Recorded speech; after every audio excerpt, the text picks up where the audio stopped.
I don't think you heard me.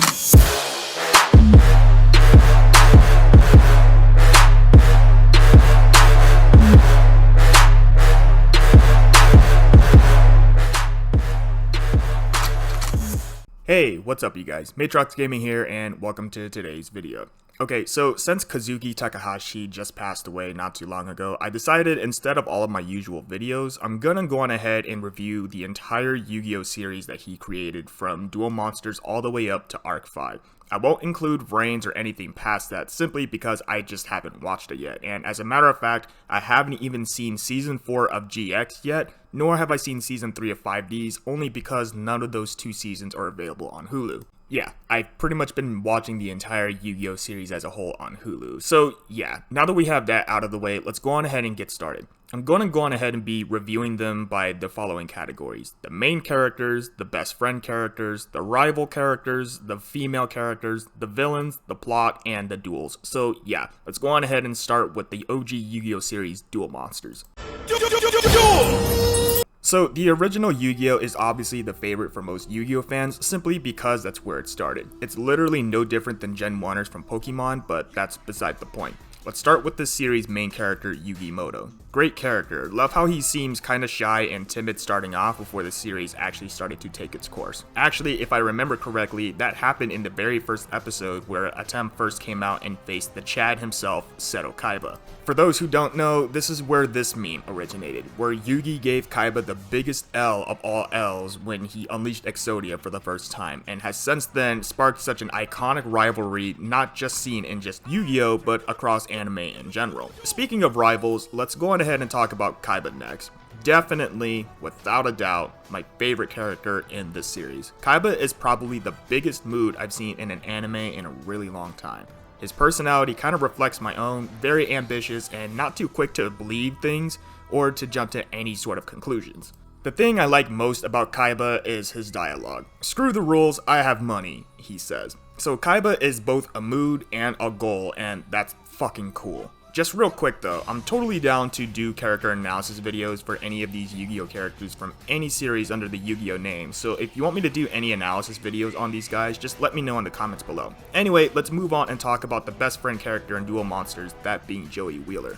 Alright, if I had to pick a favorite character that wasn't Seto Kaiba, it'd be a toss-up between Atem and Joey. Joey just has that go-getter attitude where he basically shoots first, asks questions later. Over the course of the series, we see him develop from an amateur duelist with only monster cards to him taking on and nearly beating Yami Merrick, which is an incredible feat on its own. Like, Joey seriously had that match won. Especially since he has one of the coolest cards that became his ace monster, that being Red Eye's Black Dragon. Joey's drive to become a good duelist is also relatable in the sense that when we as humans want to become good at something, we practice as hard as we can. And as far as the female characters are concerned, well, Duel Monsters kind of fails in comparison to the sequels. Taya only had maybe 3 duels, and granted she won all 3 of them, but she isn't really a duelist like all the female characters who appear after Duel Monsters. Then there's Mai, who was known previously as an exceptional duelist, and she was definitely decent as the series went on. She has shown some skill in all the duels that she's been a part of, however, she wasn't presented as talented as she led us to believe.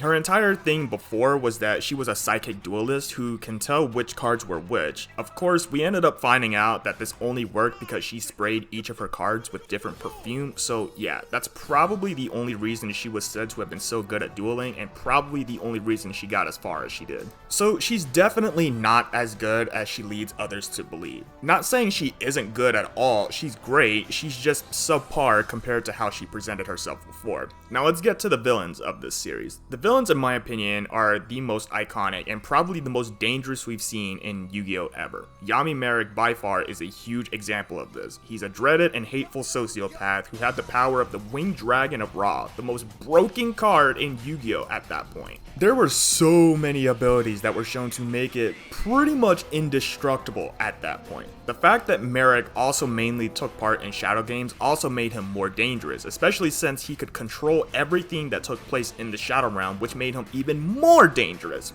He beat Mai pretty much flawlessly and almost lost to Joey. I can't stress it enough that Joey seriously was going to beat Merrick. Merrick had no defenses on his field and all Joey had to do was attack. Unfortunately, some circumstances happened from his previous duel with Merrick's servant that prevented this from happening. Basically, he was using a fake winged dragon of Ra card and that angered the actual Egyptian god himself, so he attacked them both. Anyway, Merrick's entire goal, in the dub at least, was to rule the world as Pharaoh in place of Atem. And he actually almost succeeded. It was a hell of a duel, but before him, though, was Maximilian Pegasus, the original creator of Yu-Gi-Oh! Itself. I believe his goal was to bring back his wife, and he captured the souls of Kaiba, Mokuba, and Yugi's grandfather as a means to that end. Pretty noble, and he definitely presented himself to be kind of a dick, but deep down, he was actually a pretty chill guy who just wanted his wife back. He had the Millennium Eye, which was unfair because he could read the cards in his opponent's hand and therefore plot his counters against them. I'd say it's possible that he could have defeated Merrick with that eye, but Merrick was just something else. In Season 3, the villain was Noah, I think his name was, which I was kind of about because that whole entire thing took place in the middle of the Battle City tournament, which was throughout the entire thing of Season 2, so, you know, I was kind of like, what the hell is this? I don't know if this is true in the manga, but Noah definitely seemed like a filler character who was another sibling to Kaiba and Mokuba, and his whole entire thing was him being jealous of Kaiba for getting all of the attention, so yeah, that to me was pretty dumb. Then we had the whole Atlantis thing with Raphael and Darts, which to me was actually pretty good. We see Yugi and Atem at their worst moments, especially Atem. We see him give in to his anger, twice, once against Raphael, which cost him both the duel and Yugi, and the other time we see him give in to his anger was against Weevil when he commits a prank mid-duel. This is where the whole meme comes in. Yeah, that meme. They definitely had some great moments, but I felt like it got a little stale quicker than Battle City did, but that could just be me. Season 5 was something I was extremely excited for because it was the last season and I knew we had to figure out who Atem was somewhere in the season there. The villain for this was Yami Bakura, set in ancient Egypt during Atem's time as Pharaoh. Of course, we see this is just another shadow game that the real Yami Bakura has set up, which was a nice plot twist for two reasons. One, we ended up finding out anyway who Atem was and what happened in the past. And two, this was all just a game set up by Bakura for him to get the Millennium items. I think the best moment though is the final duel. Yes, the duel between Yugi and Atem. It was pretty unfair considering Atem summoned all three Egyptian gods in a single turn, plus there's his ability to magically draw any card that he needs, so I don't know how Yugi managed to win, but Atem stacked everything against Yugi and it seemed genuinely impossible for Yugi to win. But he did. And I think it was a fitting end to Duel Monsters now that Atem can rest in peace with his ancient Egyptian friends and he doesn't need to cling to Yugi forever. This however does set up a plot hole though that happens in GX, and speaking of GX, Yugioh GX is a contender for my favorite Yu-Gi-Oh series. This is the one I remember most fondly because I remember when it was first aired back in like 2005 on Cartoon Network, and I remember being so drawn to it already. Jaden Yuki puts on a good first impression to the audience as a happy-go-lucky kid with a strong love for dueling. He meets Cyrus for the first time, and Cyrus is a character whom, despite all the odds he was able to come out of, he still has many doubts about himself, and I'm not really so sure why. He has to live in the shadow of both Jaden and his brother Zane, and granted, they're both powerful duelists, but it seems like he has doubts because he's not the best one there. One can argue he's one of Duel Academy's best duelists since he's constantly gotten better simply by hanging around Jaden, but it almost seems like it's not good enough for him because he's always self-doubting himself. I have no idea if he's gotten any better in Season 4 since I haven't watched it yet, but that's pretty much how it always seemed like in Season 2 and 3. In Season 1 I can understand, but after all the trouble he managed to get out from alive, he never seemed quite sure about himself, even when Jaden tells him that he's better than he thinks he is. And I mean, it's not that I dislike Cyrus, he's cool, but it just kills the mood after a while. But enough about Cyrus, let's talk about the rival of the show. There are many arguments between Chaz and Zane when the answer should be obvious. It's Chaz, man. You can't Chaz up the show without Chaz. It's literally shown in like the first couple of episodes. He has this huge chip on his shoulder, he's a spoiled rich kid, his attitude and his facial expressions, he's the perfect rival for an upbeat guy like Jaden. Zane is great, but he always seemed like the older brother of the group there. He was basically a senior in high school when everyone else there in the group was like freshmen or sophomores, so I'm pretty confident in saying Chaz is the rival of the show. And I honestly can't pick between Chaz and Jaden as my favorite character from this show. Chaz has a somewhat relatable personality, and Jaden is the kind of guy you just want to be around because of his playful and upbeat nature. Chaz definitely has it out for Jaden in the beginning, but it's no different than how Kaiba had it for Yugi and Atem. Chaz even joins the Society of Light out of frustration for being unable to beat Jaden, even with such powerful monsters like his. I mean, come on, XYZ Dragon Cannon, everyone. Female characters are definitely presented better in here than in Duel Monsters. It can be argued that Alexis Rhodes is the best female duelist we've ever had in Yu-Gi-Oh! And I say she's up there as my favorite female character for two reasons. One, she's just a great duelist who's never afraid to throw down. Two, she's a genuine duelist who shows love and passion for the game. And three, just to sneak this one in there, as an 8-year-old kid when GX first premiered, I eventually developed a small crush on Alexis growing up, so she's more than just a great Yu-Gi-Oh! Female character, she's also a Yu-Gi-Oh! Waifu of mine, so yeah, there's that. However, aside from her, Blair has shown potential as a duelist as well. Not to the extent as Alexis, but she's shown to have some skills as a duelist, so she gets some credit for that. As far as villains go, I have no issue saying some of the villains were by far some of the most intimidating. The Shadow Riders were okay, but Sartorius gave me massive Orochimaru vibes. He kinda seemed like if Orochimaru from Naruto somehow had a baby with Merrick from Duel Monsters, which totally doesn't sound out of character for Orochimaru at all. So that's definitely made him seem intimidating, especially since he had some serious skills to prove his worth. He beat Chaz flawlessly, and he beat the Prince with the satellite cards and stuff. He even got more menacing when the Light of Destruction consumed him and he battled Jaden. Season 2 also sparked a plot hole that I don't think many people are talking about. Remember how I said in the previous series, using a fake Winged Dragon of Ra card almost got Joey and Odeon killed? Well, Pegasus returns in GX to retrieve a stolen Ra copy card that was used during the same episode, and nothing happened with that. I get the original Winged Dragon of Ra was destroyed when Atem went to heaven and stuff, but after watching Duel Monsters, I felt that was a plot hole that needed to be explained. Joey almost died against a counterfeit Ra card, so why didn't Pegasus or Franz get killed when Pegasus made it for research, he says, and why didn't Franz die when he used it? That didn't make any sense to me. But anyway, now for the best villain in GX. Come on, you guys know exactly who I'm talking about. Everyone knows Yubel was probably the most intimidating villain in the show. She literally went out of her way to get Jaden and his team into an alternate dimension by manipulating events to get Jaden to go after Professor Viper, and simultaneously manipulate Viper into going after Duel Academy to bring back his dead son. And when he failed, Yubel showed up in front of him as his son and basically killed him. Then she sent the entire school to an alternate dimension with monster cards being real, and the entire school has to survive until they can all get sent back. This is pretty much if Yu-Gi-Oh! And the Mist met together and decided to collaborate.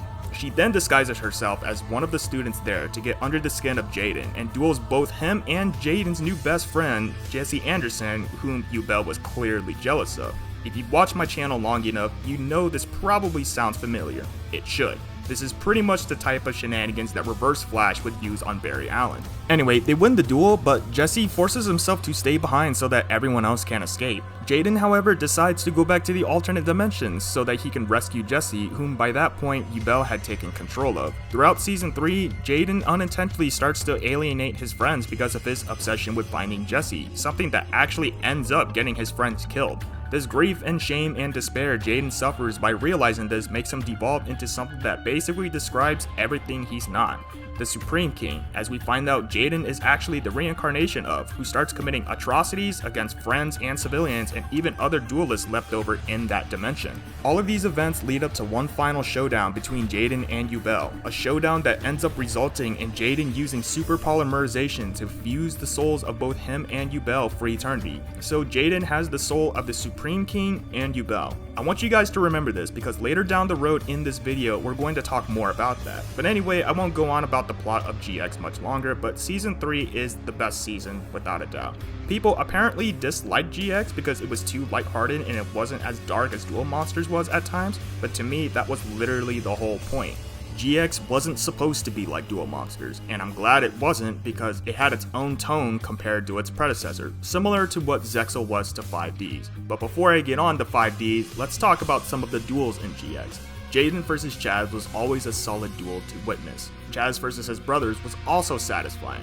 Jaden vs Zane, Jaden vs Sartorius, Jaden vs Yubel definitely counts. Zane's duels were always nice to watch too, and then there's Aster Phoenix, whose duels with Jaden, Zane, and Adrian were nice to see. Anyway, I think I've spoken enough about GX. I'm pretty sure you can tell by now that GX is one of my two favorites, with the other one being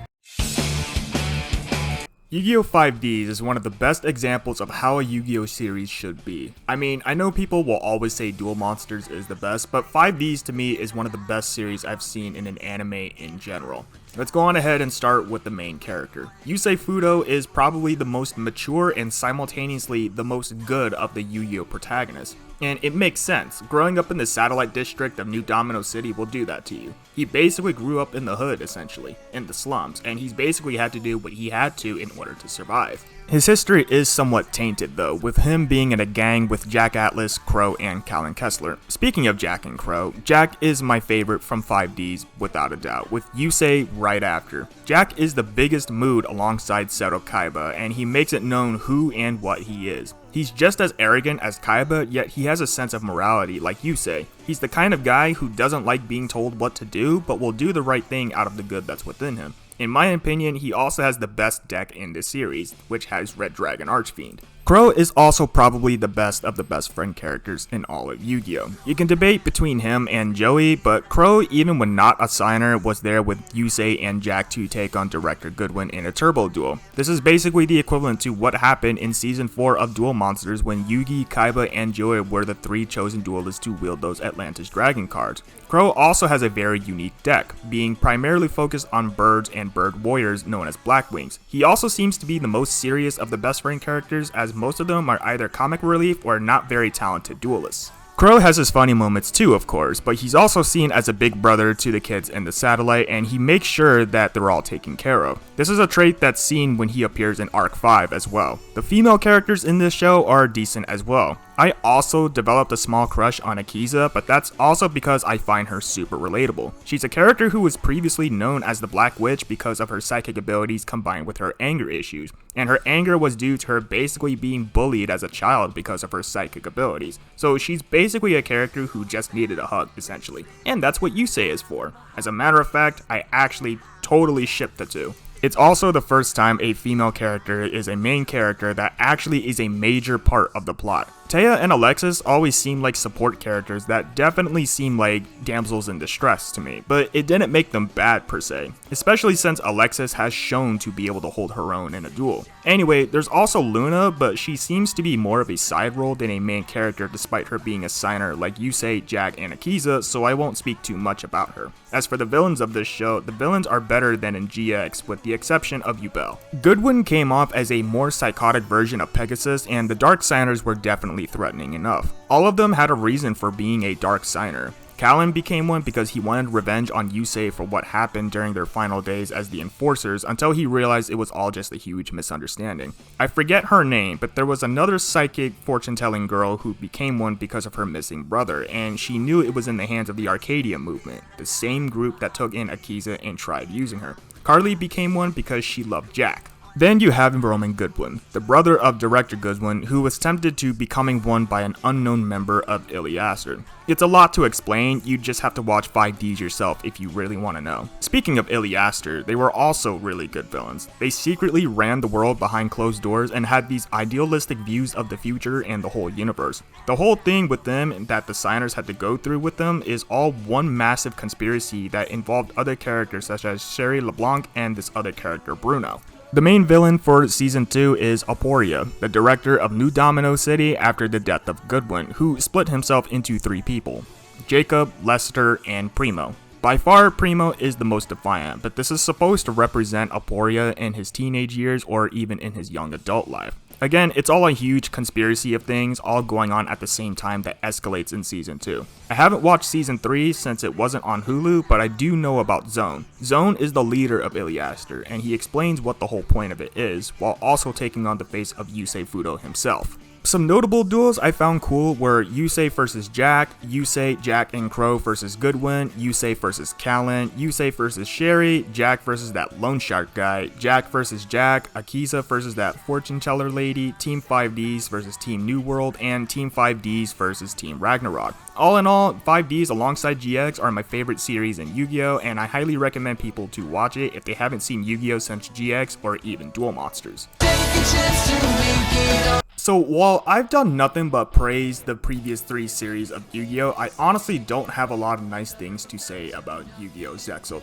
Where should I even begin? Well, first let's talk about the plot. The plot I found to be extremely forgettable, and that's mainly because it's so fucking boring. I found myself falling asleep most of the time while watching it on my couch in the living room, and I hate that I did that only because I genuinely really wanted to get into it. It's just not as easy when most of it was really dull and forgettable. Like, as far as I'm concerned, there hasn't been a single shadow game that I witnessed. And that's not to say I have to see a shadow game in a Yu-Gi-Oh series, but normally the stakes are high when there's a shadow game involved. So to me, it just seemed like a bunch of kids playing card games when us older people had to play for our lives. I will say though that the ending to Zexal was actually pretty good. They did reuse a few concepts that were done previously in GX and Duel Monsters, but the ending was actually cool. Yuma is definitely shown to be a lot like Jaden as a character, as a happy-go-lucky kid who kinda just rushes into things without thinking.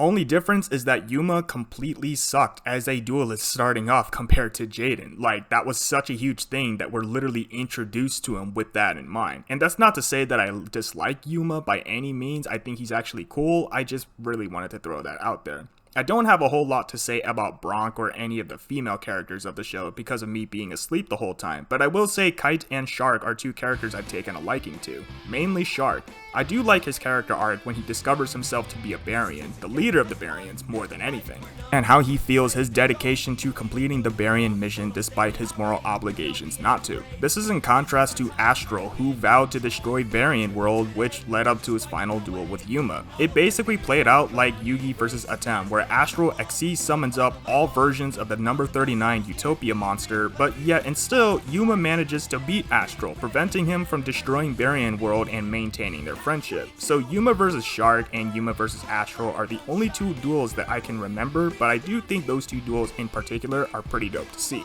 But yeah, the Baryon characters are pretty decent villains, especially in the final stretch of the show, including Vector, which, god, I fucking hated that guy. Like, you wanted to hate that guy. You loved to hate that guy. But anyway, once again, I was just so uninterested with Zexal, I couldn't even go back to watch the whole thing.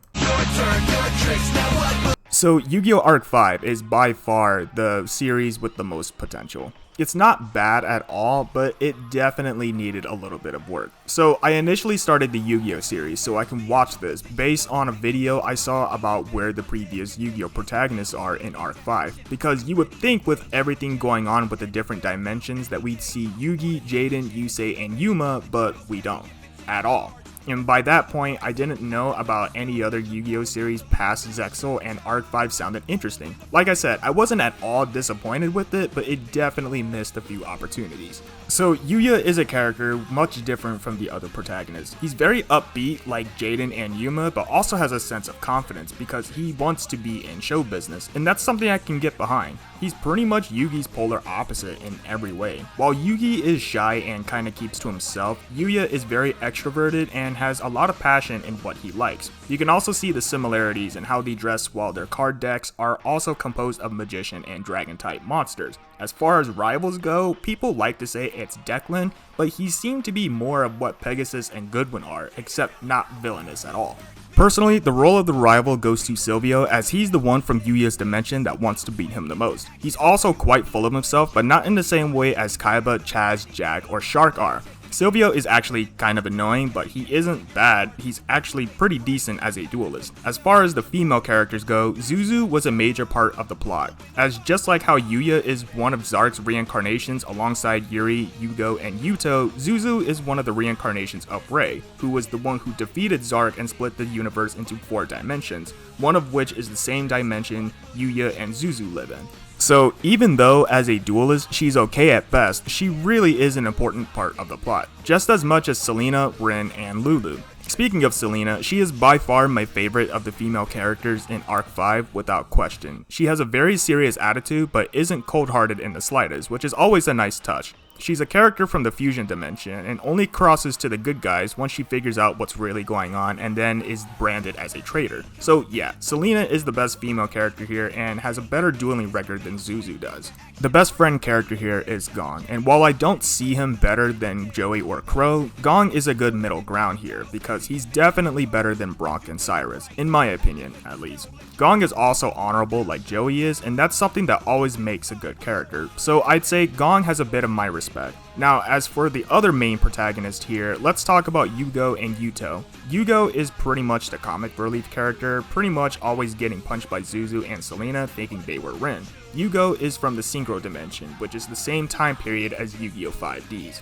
This is also where we see Crow again, and he's presented very similarly to how he was in 5Ds, except in the dub, I don't think they've ever been mentioned as the satellite, simply as just comments. Jack Atlas is also in Arc 5, presented very similarly to how he was in 5Ds as well. The only difference is that Jack and Crow were former friends and have had a strained relationship due to Jack's success topside in New Domino City. This isn't to say Crow is jealous, but more or less angry that Jack forgot where he came from, in his eyes. And Jack is idolized by Yugioh, who has plenty in common with Yusei Fudo. Actually, people think Yugioh is Yusei's alternate universe counterpart in Yu-Gi-Oh! Arc 5. And I do genuinely like Yugioh. He's definitely a worthy competitor and love how he's always seen with his dual runner. Next is Yuto, who is from the Xyz dimension that was invaded by the Fusion dimension. Yuto is believed to be Arc 5's alternate counterpart to Yuma from Zexal, and while the similarities are small, they can be spotted. For example, it's shown that Yuto was a pretty happy kid before the invasion, and both he and Yuma have the same amount of passion in their interests. So while one can say Yuto is Yuma's opposite personality-wise, you can easily chalk that up to him suffering from PTSD due to the Fusion invasion. So all that happiness he had before would pretty much be gone afterwards, and now Duelist is survived, which is something I can get behind because it's no different from some of the other characters I've talked about on my channel. And that's not to say Yuto has no amount of good in him. He genuinely wanted to help Yuya on his journey to beat the Fusion dimension and help all those they both deemed defenseless and good people. Something that simply cannot be said about Yuri. Now Yuri comes from the Fusion dimension and is actually regarded as the Fusion dimension's most dangerous duelist. He is also the chief enforcer for the professor of Duel Academy, who we find out to be Declan's father. Yuri is quite an interesting one because despite his evil nature and his reputation for being a psychopath, this is the character many believe to be Arc 5's alternate dimension counterpart to Jaden from GX. Remember when I said earlier about the Supreme King and Yubel being parts of Jaden's soul? Well, people believe Yuri is a complete fusion of all three. He has Jaden's fun-loving personality, he has Yubel's sociopathic tendencies with very sadistic qualities, taking huge love in the emotional torment of other people, and has the Supreme King's narcissistic personality for being cold, ruthless, and putting down other people, as well as his intellect and carefully thought-out mindset. This is something I genuinely believe, by the way. Yuri is Jaden. And he is also the only other person in Yu-Gi-Oh! Aside from Jaden who has super polymerization and even has an ultra polymerization card. And I think what makes him the most dangerous out of all three of his counterparts is that his Ace Dragon has 300 more attack points than the other three do. This makes Yuri like the main villain before the main villain. And Yuri is by far my favorite character in Arc 5, followed by Yuto. Yuri is just fucking hilarious because of his dialogue and uses the same wordplay I'd use with some of my buddies. What I also like about Yuri the most is how he pretty much turns into a bit of an anti-hero after he loses to Yuya in what I think is the single best duel I've seen in Arc 5. Yuya vs Yuri is also simultaneously Yuto vs Yuri, who, by the way, was in charge of the attack on the Xyz dimension, and simultaneously Yuto vs Yugioh again simply because Yuri had beaten Yugioh and absorbed him just like Yuto was absorbed by Yuya. This is basically all four of Zard's reincarnations all fighting each other, and I think that's awesome. The plot is decent, especially since we got some returning characters like Alexis, Crow, and Kite, but we never see any returning characters from Duel Monsters. I'd love to have seen Kaiba make a comeback, or at least Joey, and while we get to see Alexis, we don't get to see Chaz, and we don't get to see Cyrus, or anyone else other than Aster Phoenix. We don't see Akiz or anyone else from 5Ds in the Synchro Dimension aside from Jack and Crow, and we don't see anyone I remember from Zexal aside from Kite. In a series bringing back old concepts that haven't been used since their respective series, and also bringing back older characters, you'd think they'd go all out to make this series better than it was, but they didn't. I wanted to be overwhelmed with what they were going to do in this series. I can understand not bringing back Yugi, Jaden, Yusei, and Yuma, but some of the side characters would have been great to see in action. But whatever, Season 3 of Arc 5 is by far the best one. This is where we witness the show's climax and we see some of the best duels. Once again, Yuya versus Yuri, Yuri versus Alexis, which was completely one-sided by the way, Yuya versus Jack, Yugioh versus Yuto, Yuri versus the 5 unnamed duelists, Yuya versus Sylvio, and Yuya versus Declan in the last few episodes were all great to watch. The one duel I really wish we could have seen was Yugioh versus Yuri. The duel happened, but it was off screen when we know Yugioh was hot on Yuri's trail trying to get him for kidnapping Rin, but we just never saw it. We just know Yuri won that fight when we found out he absorbed Yugioh. That's probably the biggest disappointment of the show. Some of the other villains throughout Arc 5 were also pretty decent as well. We got someone who was basically an even worse Director Goodwin, and then we had the Professor, the catalyst for the whole plot, and then Zark himself after Yuya defeated and absorbed Yuri. Zark pretty much demolished everyone like Broly did in his first movie. Whew, alright, I think that just about does it for all of the Yu-Gi-Oh series from Duel Monsters all the way up to Arc 5. You guys know that GX and 5Ds are my two favorites, then Duel Monsters and Arc 5 coming in not that far behind that, and then Zexal coming in at last place. I'll probably get Funimation and watch Season 4 of GX and Season 3 of 5Ds, and then try and get to Vrains, then Sevens, and then the new one.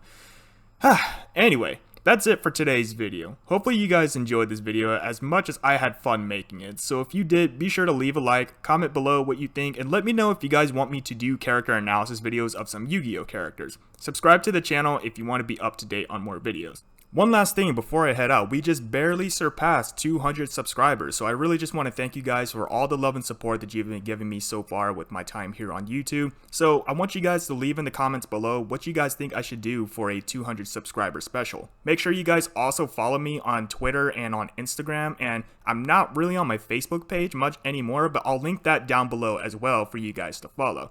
If you guys are wondering about the links and everything to all of my social media platforms, I'll just go on ahead and tag them here on screen. Follow me on Instagram at MikeRoberts210, follow me on Twitter at TripleX97, and follow me on Facebook on my page at Mike Roberts.